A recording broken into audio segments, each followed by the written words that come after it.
Hi guys, welcome to the Pradeep Technologies, and today I'm taking a topic on collections because in my last 8 year of career of experience that I faced 30 interviews. In the 30 interviews, I have taken few topics which are question are asked on these topics. One is OOPS, object-oriented programming. Another one exception handling. How the custom exception handling we are implemented in our project. Apart from that, some basic understanding about the popular packages such as util package and lang packages. Questions which might come under string builder, string buffer, date, simple date format, and collections utility class. Apart from that, very major important topic is threads and the collections. If you don't have a proper understanding on the collection and thread, you are not going to clear a interviews. So these are repeatedly asked in my all my 30 interviews. These are the questions are came. So that's why I given a rating 5 in a 5 star. I have given it as a 4 to the collections and threads. Now let's understand what is collection here. What is collection frameworks? Uh, the collection frameworks.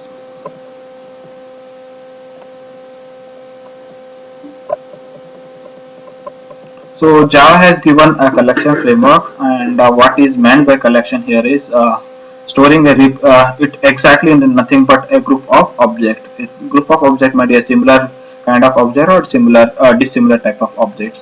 What exactly may be similar or dissimilar type of object here is you can store same data type or you can store a dissimilar data type in a single collection. Let's take I'm taking array list as an one collection. I can store a string data type or integer data type. In that scenario, I'll be telling it as a dissimilar data type. If I store a string data type all the time, I'll be saying it as a similar. So Java 5 only make to so why if you store a dissimilar data types, you can end up you might end up with a data type typecast exception. You might fall under the end up with a typecast exception. When iterating over the collections, that time let's take you might first time you got the integer value, next time you are getting the string value, you are not able to understand that what will be the third value going to get it. So when you store the dissimilar data type, you might end up with getting a typecast exception. That's why the Java 5 was added with the generic concepts that says it restricts to the compiler saying that it allows only a similar data type of collections. So that's what the generic concept is, a very beautiful concept which can so to avoid a typecast exception while iterating over the data. Now, what are the advantages of using a Java collections? The Java collection major advantage I was pointed here is one is programming efforts. What in terms of programming effort and data structure and algorithms. The algorithm here I am taking as algorithms such as queue, which is having first in first out, and stack, which is first in last out, or data structure such as we wanted to store uh, the collection. I wanted to define some collection which store the collection of data of similar type, and when I'm trying to store duplicate data, it should hold the data, or I wanted to not to store or duplicate data. So based on this, some common problem which we are facing every day. So based on these scenarios, we are broadly divided the collection into three sets. So we can see that what those set in the uh, we can understand what on what basis we are broadly dividing the collection into three types. So next thing is it provide you the utilities. The utilities come into picture when you have a predefined features you wanted to take advantage of those without thinking that how it is underlying logic is written, such as sorting. You wanted to sort in alphabetical order and numerical order. You wanted to reverse the order, or you wanted some custom order based on the attribute of an.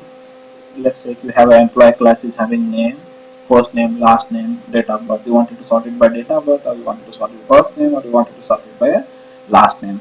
At that this kind of requirement which I am calling here as a custom order sorting. So that can be done with the help of comparable and comparator interface. Or you wanted to make the collection only read access. So when you return back from one service to another service, that service is giving a collection which is of type read only access. That at that time we cannot add the any element to that one. One real time example I could take it as a Spring Error Framework is one example. Like it has errors objects. This errors object is a read only access. So try to add one more error deliberately with the help of your coding. It's not allowed to do that. So that's what it is read only access. And coming to a thread safety, the what is meant by thread safe when let's say we have a web-based application. Of course, the web-based application more than one user can access the application because it is once it goes live in internet. If you know the browser URL of your website, then anyone can access your data. And that scenario, we require a thread safety. If there is a collection which is reading by more than one thread, it might corrupt the data. In such cases, we need a thread safety. So it collection also provides a thread safety. Now let's take you have a collection set of collection of data and somewhere you the null value is stored. When coming to the presentation layer, that time you might end up with a empty data being displayed on your collection. You wanted to remove null data from your collection, then it has a one collection as an utility that gives you all these features. Apart from that, we have a concurrency implementation. So when application is used in multiple users and there is you wanted to handle very smarter way of collection that is concurrently wanted to handle and improve your performance, that it has a concurrent concurrent implementation also provided in a collections. So these are the major advantages of using a collection. Now the collection are broadly classified into three three sets. So the collections are divided into a set interface, listed interface, and the queue. The and also we have a map. When you want a key value pair, I'll be using a map. When you wanted to store a single value, that time you will be using a set list or a queue. So they are broadly classified into collections and the map interface. The collection again subdivided into a set interface, list interface, and the queue. This division is based on the when you wanted to store a duplicate value, I'll be using a list interface. When you don't want to store a duplicate, I'll be using a set interface. Or you wanted to follow the algorithm called as the queue algorithm. You wanted for first in, first out, or for that time, I'll be using a queue interface. So apart from that, we have a two utility class which extend the object class. The collection which I talked about that you wanted to make it as read only access, or you wanted to remove null value from the collection, or you wanted to sort the collection by you wanted to sort the collection by name or by last name, first name, employee, that you can take advantage of collection. You wanted to convert the arrays data to a list or list data to an array. We have a arrays as one more utility class. These are the two utility classes which predefined set of problems is solved in these collections. And now understand this here.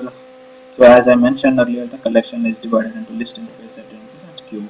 So when you wanted to store an ordered collection and it allows a duplication by the list, and set interface do not allow the duplicates. And apart from that, list now it is having a hash set and linked hash set. These two collections which allows you the null values, and these are not synchronized.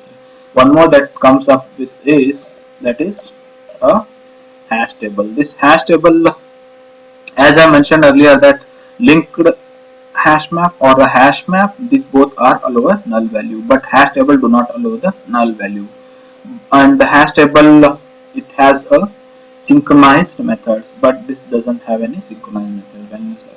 When you have a multi-threaded application, you can take advantage of hash table instead of using linked hash map or a hash map. Linked hash map is also implementation of your queue. Then you have a pop and push methods. And tree map, it is a implementation of sorted map. Then it is always the values which are stored in a tree map are numerical order, alphabetical order by default. This stored in a database. When you are iterating over the collection, it will come in a numerical order or a alphabetical order, whatever the data being stored in a tree. So here the question which I am focusing over here only for a experienced person. So the most of the question, these are the differences that you can easily make out by seeing this diagram. Now we'll go understand what. So this question is very typical question which I started. In this question is asked in this question is asked me in very big companies such as this question is asked in Cisco, and this question asked me in General Motors, and this question is asked me in banking companies, JP Morgan. So lots of this repeatedly they keep asking the same question. That's why I have taken this as an topic. When we override a hash code and equals method, to understand this, when we really need to override the hash code and equals method, let's take one examples. Then only we can understand this when we're going to override a hash method. Let's create a one package, Java package.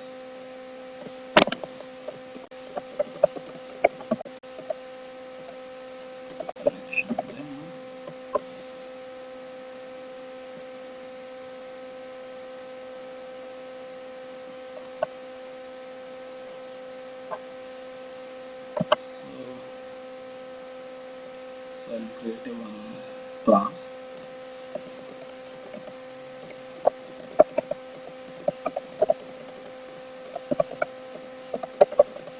I create a package as a collection. And let's create a one class as an employee. So I'll be creating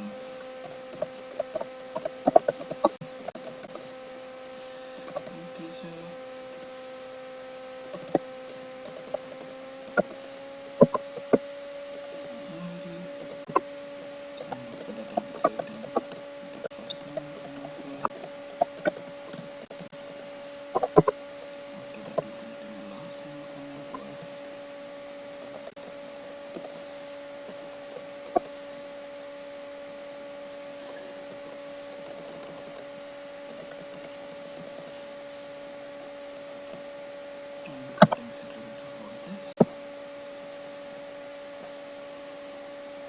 Go to source and say generate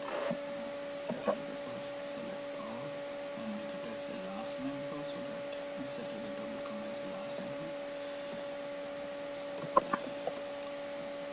Now we have created a employee class. Now what I'll be doing is so I'll create a hash map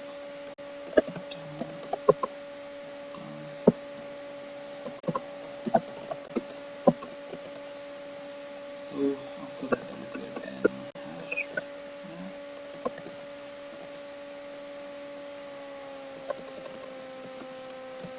or a hash set which is to employee. So here to understand let's duplicate so let's I will rename this class as demo.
Now I have created two employees. One employee's ID is 1 and second employee ID is 2.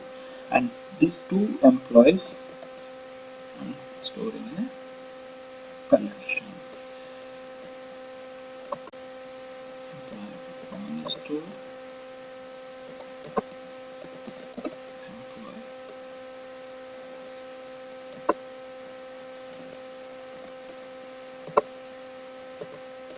is 2.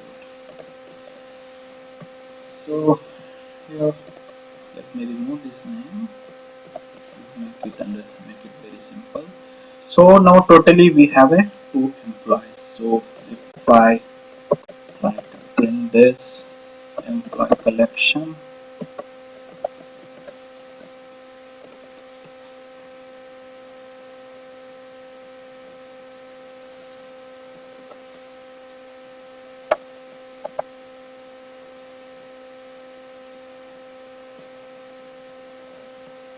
it is to value. Now what I will do is, so according to this only, so I made one employee who's having ID as 1 and another employee also whose ID is 1.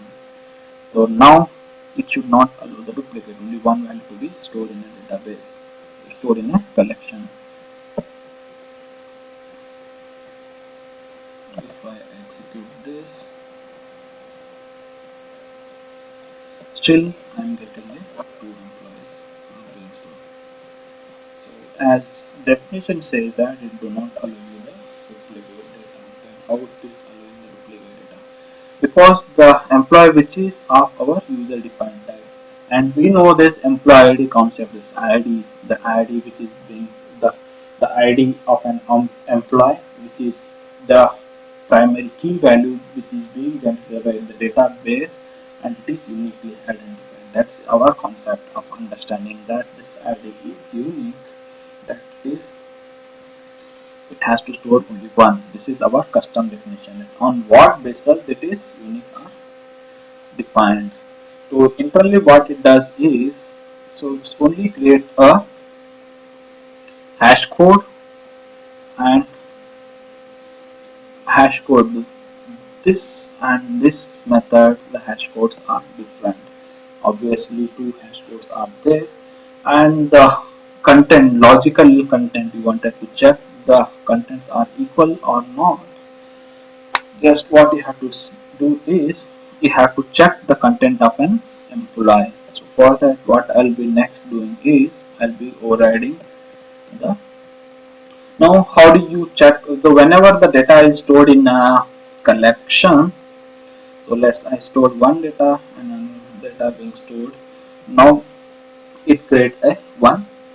So total we have a two buckets. How do you identify a, it is the first bucket data or the second bucket data? The bucket is labeled with a something. We have to label it. Let's take, I have created a two buckets. I wanted to get the balls. Let's take I have two buckets. One bucket I stored a clothes and another bucket I stored a mobiles. So can I guess by seeing the buckets the which bucket is holding the mobile or which bucket is holding balls? No. In that case, what I'll be doing is in that bucket I'll be labeling it. So I'll have to label. So I'll be writing one label and sticking the sticky on that bucket, saying that it is respect to the ball and another bucket is respective for mobile. So by seeing the label, I can directly go to the that bucket directly. So to wanted to do the label, that internally the hash map, a hash set will be using a hash code, the hash code which will label on that particular bucket. Now the bucket is holding the content that I wanted to check. Let's take here one bucket might hold one bucket. Then now we reach to the right bucket by with the help of hash code.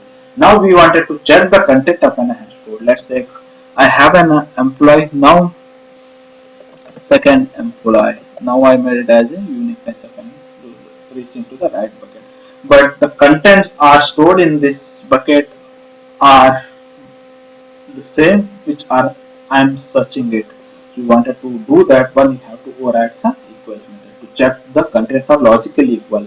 Once we have to find the right bucket and later you wanted to find the contents are logically equals or not, then we have to override equals and hash code method in that case. So this is when we have a custom collection, custom objects are stored in a collection. That time we have to override the equals and hash code method. Now Eclipse is having a source and generate equals and hash code method. So I wanted to generate a hash code based on ID because the ID cannot be duplicated. It is being the ID being generated in a these IDs are generated by the database so that the primary key name are going to be a duplicate. That's why I'm taking only IDs and generating for hash code and equals methods. Now let's generate the equals and hash code.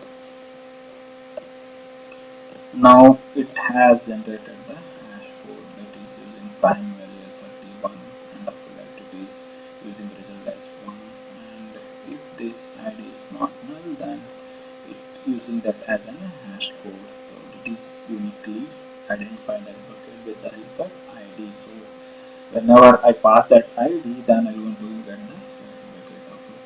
After that I have to check the content are logically equals or not. So for that we have to override the equals method. So now try to run this application that should store the two values.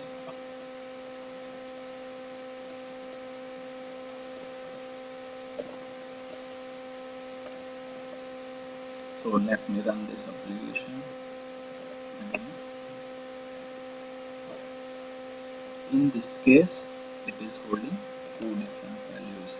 You can see the first one was holding ID is 1, the second one is holding ID 2.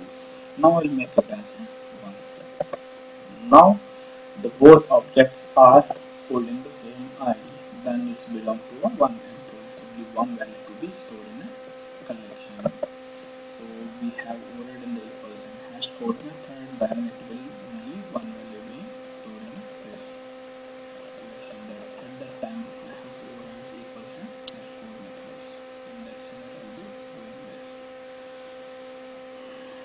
This is that's why we will override equals and hash code method. To understand in more detail, I have given a documentary that you can read this documentary to understand in depth knowledge of it.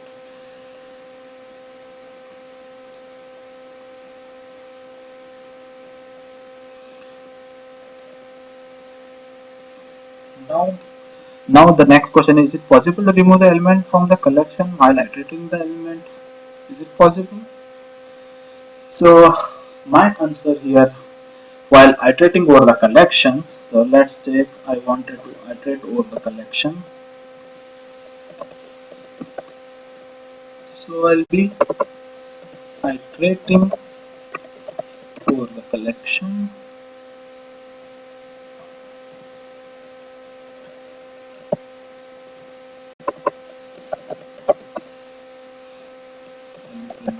Employee. So whenever you print this employee,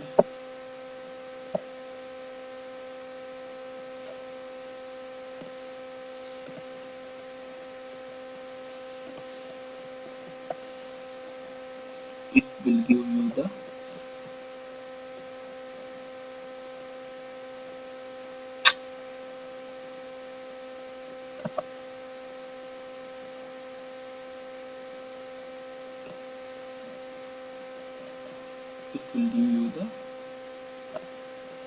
hash code.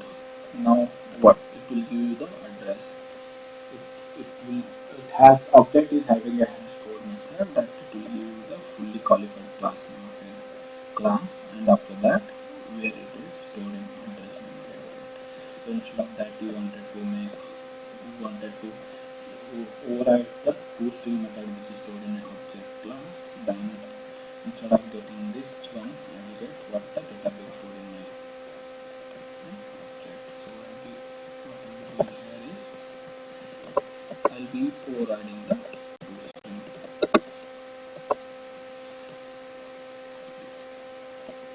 So I wanted to get this address as well as what the content being stored under this.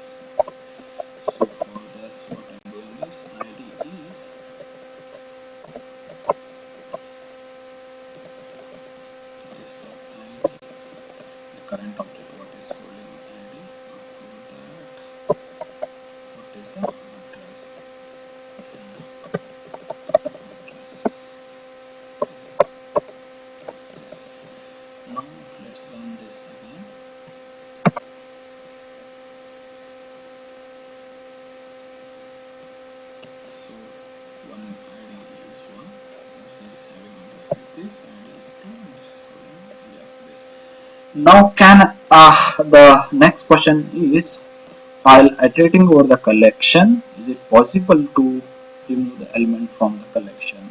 So let's do that. What will happen? So I'm trying to remove the element from the collection. So what I'm trying to do is remove an employee. Was employee.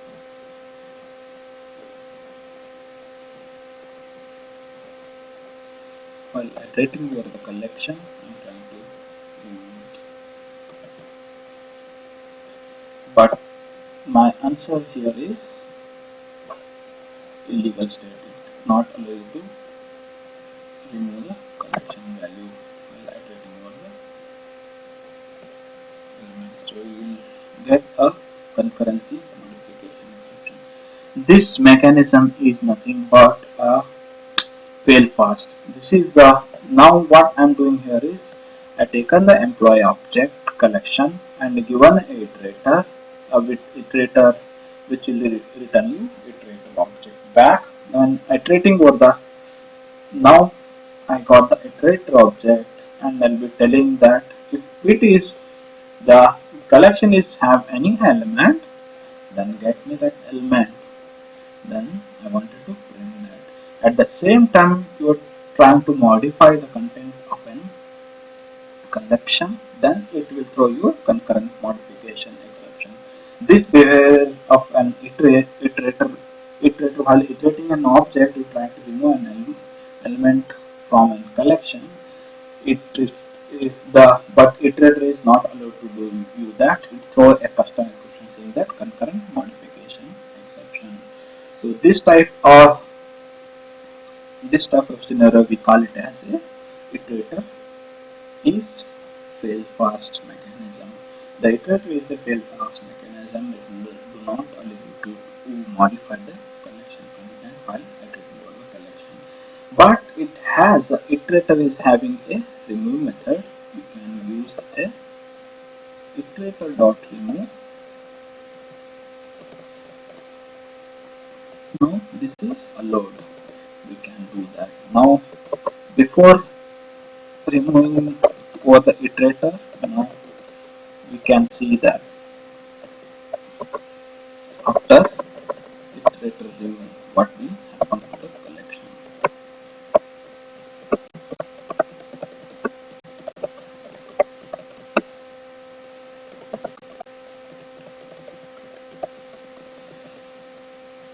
So let's run it again.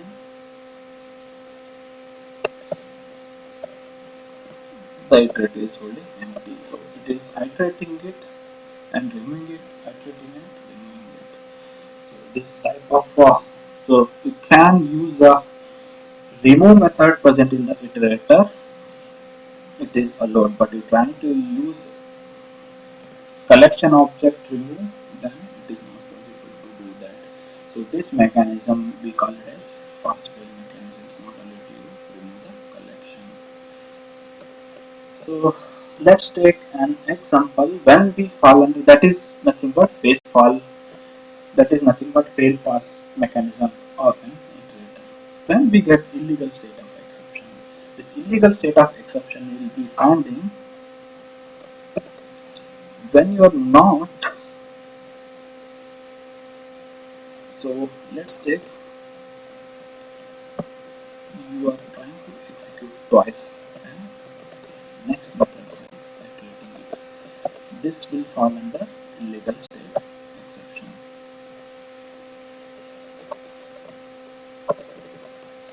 Now if you try to iterate this, then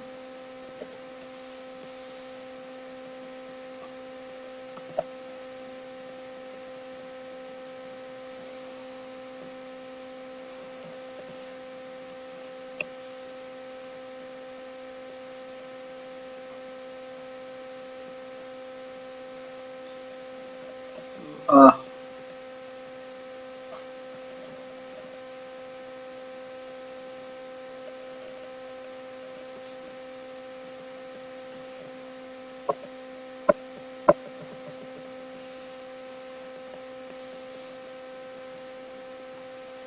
So when you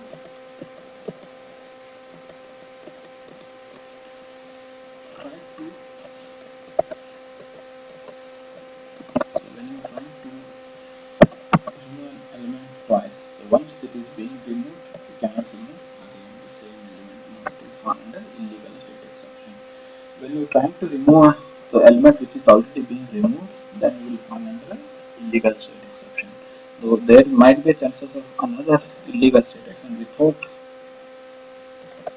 saying the next element you are trying to remove an element. It is also a case of illegal state. It is not in the right state. The collection is not holding in the right state. This is when we fall under illegal state exception. So when you are not in the right position, so first you have to use the point. First get the iterator object and check iterator is holding any value. Then get that value and operate on that value. Now it is holding a right index. Now if you are doing right, it's already removed and again you are trying to remove, then it is a wrong state. Or you, without coming to the first index of an element, you are in the zeroth index, then trying to remove the element, then it is not in the right index, it is holding. This two mechanism fall under illegal state exceptions. So the next topic we will cover is after some break.